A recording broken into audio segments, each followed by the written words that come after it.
एक बार फिर से आप सभी का श्री आर्ट गली के यूट्यूब प्लेटफॉर्म पर स्वागत है। आज के टॉपिक में हम लोग जिस पॉइंट को कवर करेंगे वो है मध्य प्रदेश राज्य की महत्वपूर्ण गुफा बाघ गुफा।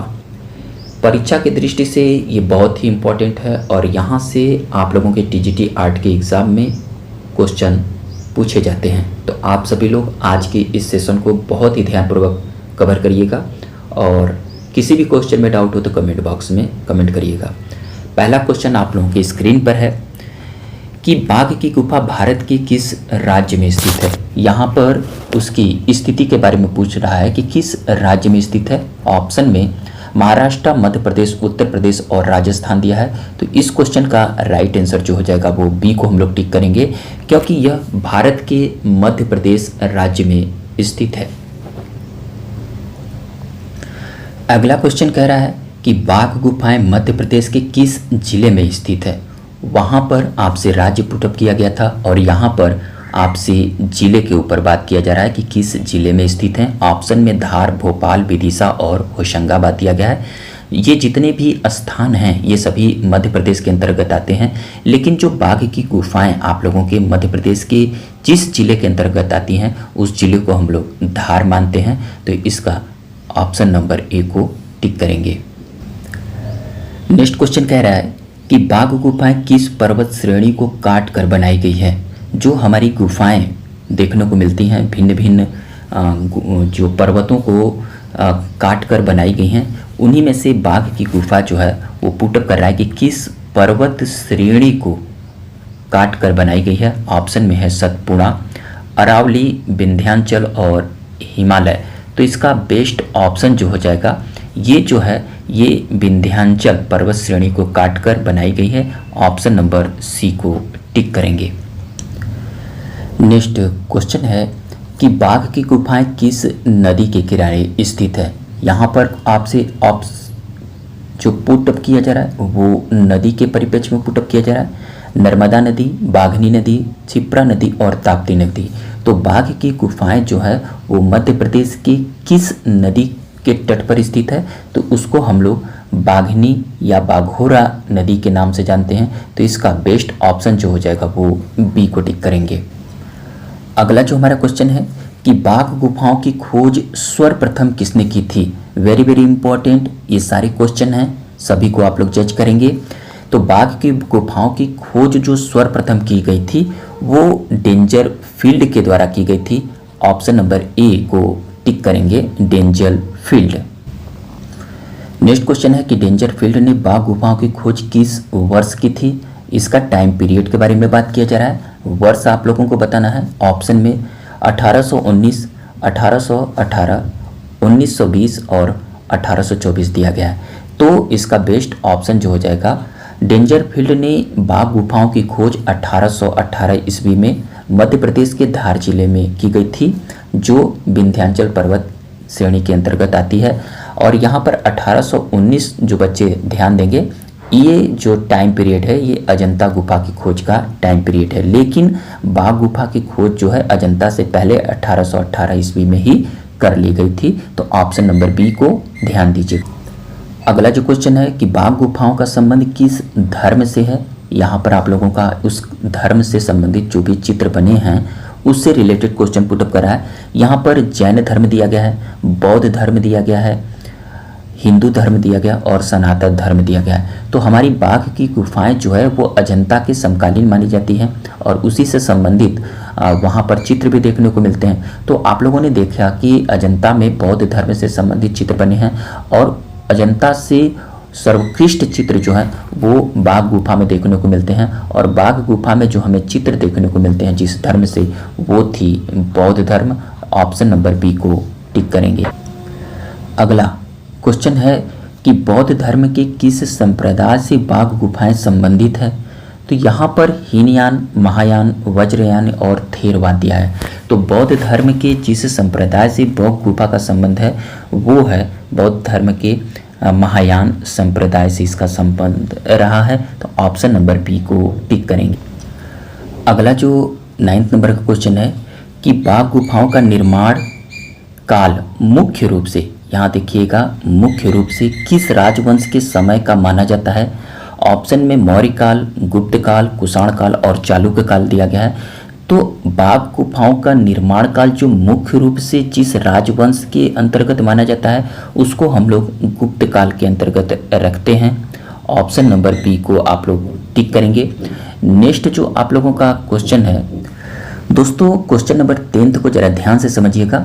ये जो क्वेश्चन है बहुत इंपॉर्टेंट है। क्वेश्चन कर रहा है कि किस शासक के ताम्रपत्र से बाघ गुफाओं के निर्माण और दान का पता चलता है। तो दान का जो पता अभी चलेगा और बाघ गुफाओं के निर्माण का यहाँ पर 2 पॉइंट डिस्कस होंगी। तो वो शासक बताना है। ऑप्शन में राजा सुबंधु, चंद्रगुप्त द्वितीय, समुद्रगुप्त और हर्ष दिए गए हैं। तो इसका बेस्ट ऑप्शन जो हो जाएगा ए हो जाएगा। और राजा सुबंधु के बारे में अगर बताया जाए तो राजा सुबंधु का जो बाघ गुफा की जो गुफा संख्या 2 थी, याद रखेंगे कौन सी गुफा संख्या 2, इसी गुफा संख्या से ये ताम्रपत्र जो है ताम्रपत्र प्राप्त हुआ था। और इसका जो समय माना जाता है वो 6ठी शताब्दी माना जाता है। याद रखेंगे कौन सी, 6ठी शताब्दी। और राजा सुबंधु ने जो दान का पता हमें जो प्राप्त होता है वो एक गांव इन्होंने दिया था, बसाया था। और उस गांव का नाम था, याद रखेंगे, दासिलक पल्ली। याद रखेंगे दासिलक पल्ली, ये जो गांव है इसी को राजा सुबंधु ने दान में दिया था। तो ये वेरी वेरी इंपॉर्टेंट पॉइंट है, इसको नोट करेंगे। 11 नंबर का क्वेश्चन कर रहा है कि बाघ गुफाओं का प्राचीन नाम, याद रखिएगा प्राचीन नाम, या इसको स्थानीय किस नाम से जाना जाता था या पुकारा जाता था। ऑप्शन में दिया गया है कलायन, अजंता, कलयन या पंचपांडु या वेरुल। तो यहाँ पर मैं आप सभी लोगों को बताना चाहता हूँ कि इस क्वेश्चन का जो बेस्ट ऑप्शन हो जाएगा वो हो जाएगा कलयन या पंचपांडु के नाम से जानते हैं।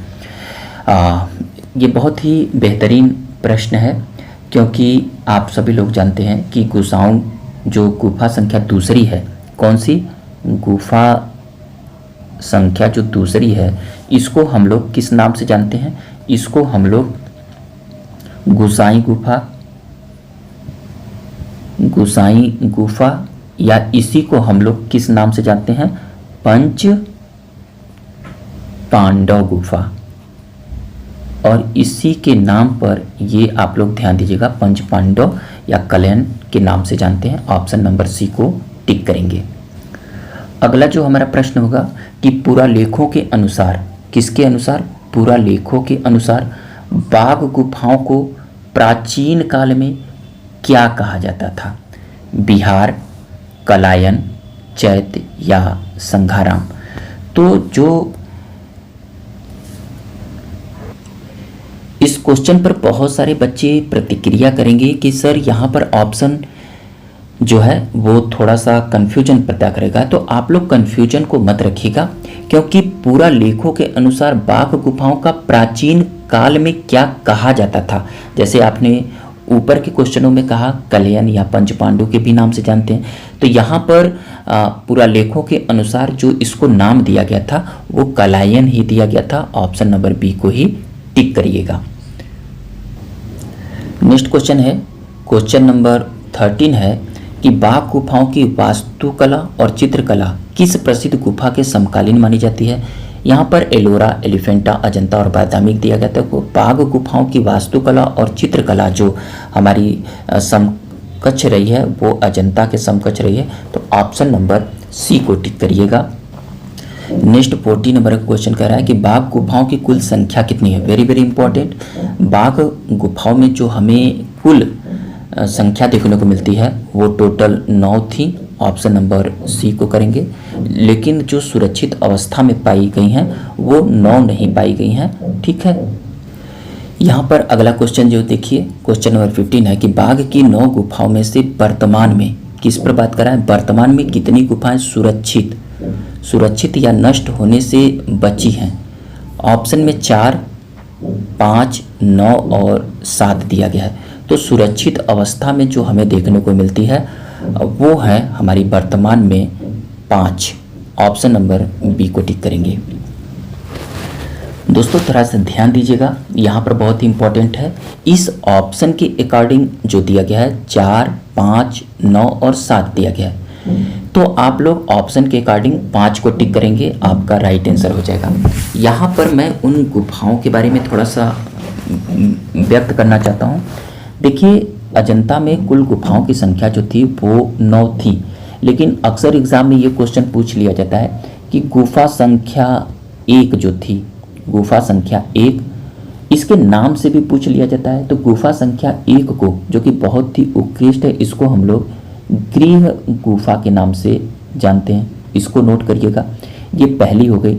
गुफा संख्या जो दूसरी थी उसको हम लोग, बहुत ही फेमस नाम है, उसको हम लोग पंच पांडव गुफा के नाम से जानते हैं, पंच पांडव गुफा के नाम से जानते हैं। गुफा संख्या जो 3 थी उसको हम लोग, बहुत ही इंपॉर्टेंट है, उसको हम लोग कहते हैं हाथी खाना। 2021 में ये क्वेश्चन पुटअप किया गया था, याद रखेंगे। गुफा संख्या जो 4 थी इसको हम लोग कहते हैं रंग महल, बहुत ही इम्पॉर्टेंट है, और यहीं पर सुरक्षित अवस्था में जो है चित्र देखने को मिलते हैं। ये दोनों में से कभी ये पूछ लेता है, कभी ये पूछ लेता है। गुफा संख्या जो 5वीं थी इसको हम लोग कहते थे पाठशाला। क्या? पाठशाला, याद रखेंगे। ये तो 5 थी। और जो गुफा संख्या 6 थी, वेरी वेरी इंपॉर्टेंट, गुफा संख्या जो 6 थी इसको हम लोग कहते थे शिक्षकों का निवास स्थान। क्या कहते थे? शिक्षकों का निवास स्थान। और जो ये जो गुफा, बाघ गुफा थी, ओवरऑल ये बिहार गुफा थी। तो इन गुफाओं को आप लोग याद रखेंगे, पहली, दूसरी, तीसरी, चौथी, 5वीं और 6ठी। तो ये 6 गुफाओं को आप लोग बाघ गुफा की सबसे इम्पॉर्टेंट है, इससे इम्पॉर्टेंट प्रश्न बनते हैं, इसको नोट करिएगा। और ये जितनी भी गुफाएं थी ना, सभी क्या थी? बिहार गुफाएं थी। जितनी ये गुफाएं थी ये सभी बिहार गुफाएं थी, और गुप्त काल की अंतर्गत जो ये मानी जाती हैं, बहुत ही इम्पॉर्टेंट मानी जाती है। अक्सर यहाँ से कुछ इम्पॉर्टेंट क्वेश्चन पूछ लिए जाते हैं कि जैसे असित कुमार हलदार हुए और नंदलाल बोस हुए, इन्होंने बाघ गुफा की प्रतिलिपि या किस सन में बनाई थी? तो असित कुमार हलदर और नंदलाल बोस ने बाघ गुफा की जो प्रतिलिपियां तैयार की थी वो 1921 ईस्वी में बनाई थी। किसने बनाई थी? तो हलदार साहब ने बनाया था और नंदलाल बोस जी ने बनाया था। यहीं पर आप लोगों को भरमाने के लिए ये भी क्वेश्चन पुटअप कर लिया जाता है कि 1920 ईस्वी में यहाँ की प्रतिलिपियां किसके द्वारा तैयार की गई थी? तो वो थे मुकुल चंद्र डे साहब थे, जो कि इनसे पहले ही 1920 में मुकुल चंद्र डे ने बाघ गुफा की प्रतिलिपियां तैयार की थी, और यहीं से 1921 ईस्वी में असित कुमार हलदार और नंदलाल बोस जी ने बाघ गुफा की प्रतिलिपियां को तैयार किया था। ये वेरी वेरी इंपॉर्टेंट है, इसको नोट करिएगा। तो आज के टॉपिक में हम लोगों ने 15 क्वेश्चनों को सॉल्व किया, और इसी से आगे के टॉपिक में मैं बाघ से ही रिलेटेड उसके इम्पॉर्टेंट चित्रों के बारे में हम लोग चर्चा करेंगे। अगर आप लोगों को वीडियो पसंद आए तो प्लीज़ कमेंट बॉक्स में कमेंट करिएगा। आगे के प्रश्न आप लोगों को चाहिए तो भी आप लोग कमेंट बॉक्स में कमेंट करिएगा, या जिस टॉपिक पर चाहिए आप लोग कमेंट बॉक्स में कमेंट करिएगा। थैंक यू दोस्तों।